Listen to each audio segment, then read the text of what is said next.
سورۃ التوبہ، اس کا ایک پہلا حصہ مشرکین سے برات اور ان کے ساتھ معاہدے توڑنے کے بارے میں نازل ہوا. دوسرا حصہ ہجرت، اس کے احوال اور جو یہود و نصارہ کے خلاف قتال کی اجازت ہے ان کے متعلق نازل ہوا. اور تیسرا جو اس کا سب سے طویل حصہ ہے یہ غزوہ تبوک کے موقع پر نازل ہوا.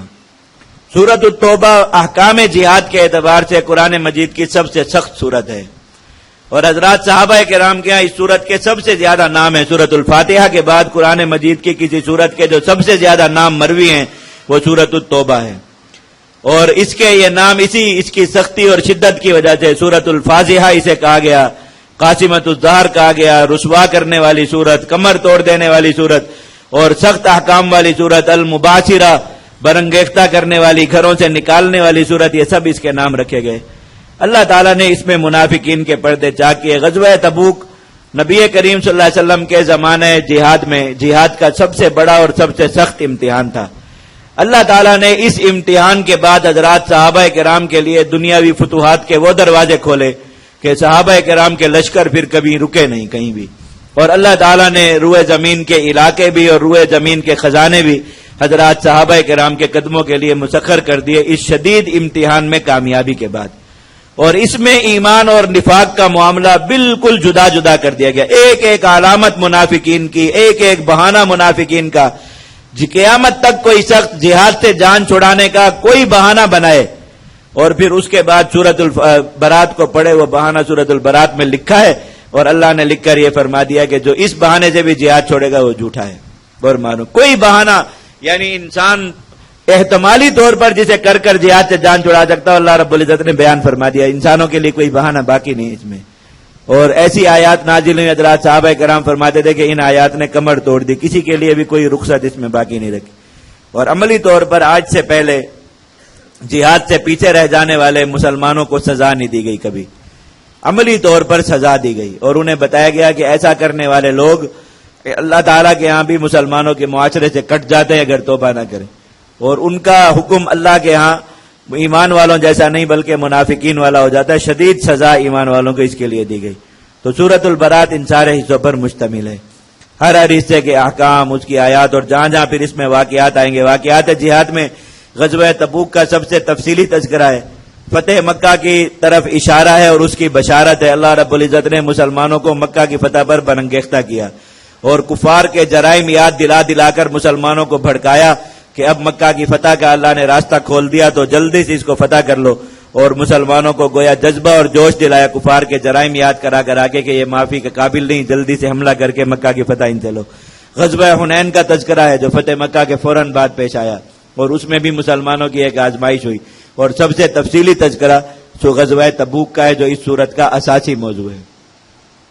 پہلا حصہ اس سورت کا براءۃ من اللہ ورسولہ الی الذین عاہدتم من المشرکین، یہاں سے اور اس میں مشرکین میں سے جن جن لوگوں کے ساتھ معاہدے تھے ان کا حکم بیان کیا گیا.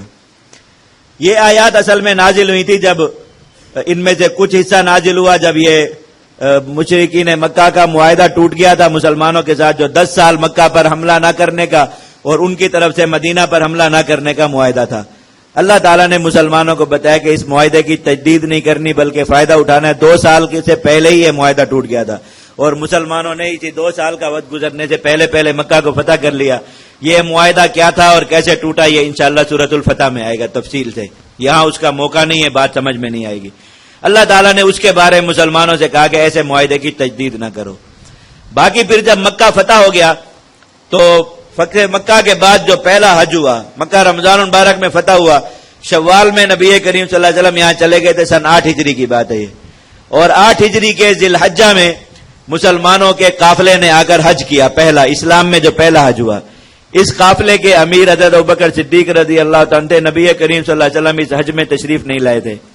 وہ حج پر روانہ ہو گئے، مسلمانوں کا قافلہ نکل گیا، پیچھے یہ آیات نازل ہوئی جس میں معاہدوں کا حکم نازل ہوا اور برات کا، اور مشرکین کو بتا دیا گیا کہ اب انہیں کفر کی حالت میں، شرک کی حالت میں مکہ میں رہنے کی بھی اجازت نہیں، بس اس سال انہیں یہاں سے نکلنا پڑے گا، آئندہ وہ حج بھی نہیں کر سکتے، یہاں رہ بھی نہیں سکتے. سارے سختی کے احکام ان کے بارے میں نازل ہوئے.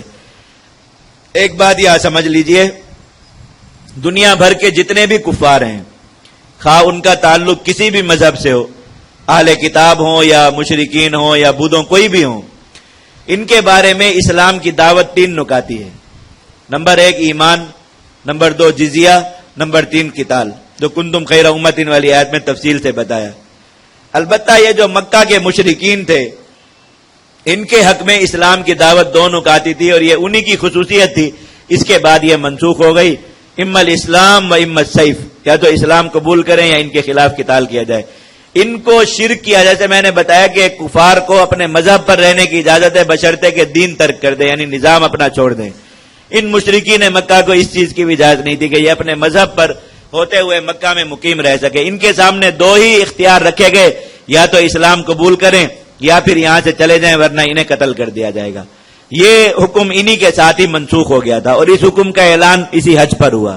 حج تک انہیں وہاں رہنے دیا گیا 2 ماہ جو تھے، ان میں سے بہت سے لوگ حالت شرک میں مکہ میں رہے اور بیت اللہ میں بھی جاتے تھے۔ اس سال حج میں بھی شریک ہوئے۔ حج میں انہیں بتا دیا گیا کہ آج کے بعد نہ وہ مکہ میں رہ سکتے ہیں، نہ وہ حج کر سکتے ہیں، نہ حرم میں آ سکتے ہیں۔ اگر جان بچانا چاہتے ہیں تو 2 ہی صورتیں، یا اسلام قبول کریں یا یہاں سے کہیں بہت دور چلے جائیں، ورنہ انہیں قتل کر دیا جائے گا۔ یہ اعلان جب نازل ہوا تو نبی کریم صلی اللہ علیہ وسلم نے یہ لکھ کر حضرت علی رضی اللہ عنہ کو دیا، اور انہیں پیچھے سے روانہ کیا، اور کہا کہ وہاں قبائلی روایت کے مطابق نبی کریم صلی اللہ علیہ وسلم کی نیابت میں یہ حج میں اعلان آپ کریں گے۔ انہوں نے یہ اعلان کر دیا، مکہ کو اسی مہینے کے اندر اندر مشرکین سے بالکل پاک کر دیا گیا۔ جنہوں نے جانا تھا چلے گئے، باقی مسلمان ہو گئے۔ اگلے سال سن 9 ہجری میں نبی کریم صلی اللہ علیہ وسلم نے حج کیا تھا، اور اس حج سے پہلے یہ واقعہ پیش آیا تھا تبوک کا، اور یہ آیات اس کے ساتھ نازل ہوئی۔ اس میں 3 جماعتیں تھیں مشرکین کی، 4، جن کا حکم بیان کیا گیا۔ کچھ مشرک وہ تھے جن کے ساتھ مقررہ وقت تک معاہدے تھے کہ اتنے مہینے یا اتنے سال تک ہم آپ نہیں لڑیں گے، اور یہ مدت لکھی ہوئی تھی۔ اللہ تعالیٰ نے فرمایا کہ ان کا یہ عہد ان کی مدت تک پورا کیا جائے گا، مسلمان از خود اس عہد کو نہیں توڑ سکتے۔ دوسرے وہ طبقہ تھا جو جن کے ساتھ ایک مخصوص وقت تک معاہدے تھے، لیکن وہ لوگ ان معاہدوں کو توڑ چکے تھے، خود کوئی ایسا کام کر چکے تھے جس کی وجہ سے معاہدہ باقی نہیں رہا تھا۔ انہیں کہا گیا کہ یہ حرمت والے مہینے جن میں ابتداً قتال حرام تھا، بعد میں یہ حکم منسوخ ہو گیا، جو 4 مہینے اشہر حرم ہیں، محرم، یہ ذوالقعدہ، ذوالحجہ، محرم اور رجب، ان میں قتال حرام تھا، بعد میں یہ منسوخ ہو گیا حکم۔ انہیں یہ کہا گیا کہ چونکہ یہ ذی الحجہ میں حکم دیا گیا، آگے محرم کا مہینہ گزرے گا، اس کے بعد ہم آپ پر حملہ آور ہوں گے۔ چوتھی وہ جماعت تھی جن کے ساتھ غیر موقت معاہدے تھے، معاہدوں کی مدت کوئی طے نہیں تھی، تو انہوں نے اور معاہدے انہوں نے توڑے بھی نہیں تھے۔ انہیں یہ کہا گیا کہ 4 مہینے کی مہلت ہے، 4 مہینے تک آپ کا اور ہمارا معاہدہ باقی ہے، 4 مہینے بعد اسے ختم تصور کیا جائے گا اور ہم آپ پر حملہ آور ہوں گے، اس کے بعد اس معاہدے کی تجدید نہیں کی جائے گی۔ تو بس اتنی مہلت ان سارے مشرکین کو دے دی گئی کہ ہر ایک اپنی مہلت پوری کرنے کے بعد یا تو یہاں سے چلا جائے یا پھر اسے قتل کر دیا جائے گا۔